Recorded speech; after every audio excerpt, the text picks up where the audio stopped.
একটা ইম্পর্টেন্ট কথা ছিল। কি কি কথা? অনেকদিন তোর সাথে দেখা হয় না, কেমন আছিস? ওনার সামনেই বলবো?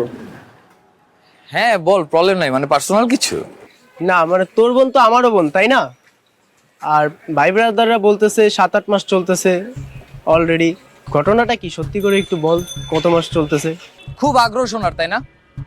বাচ্চা হলে কি ধুমধাম করে বিয়ে দিবি আবার? তোর বোনের যদি হইতো তাহলে কি তোর এত বেশি আগ্রহ থাকতো?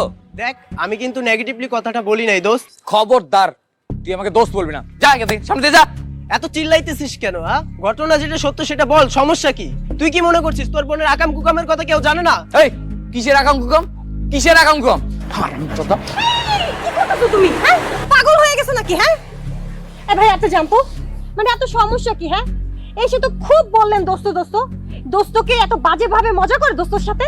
আর আপনার ফ্যামিলির মেম্বার সম্পর্কে যদি এত বাজে কথা বলে আপনার কেমন লাগবে বলেন তো? এই শোন, আমার ফ্যামিলি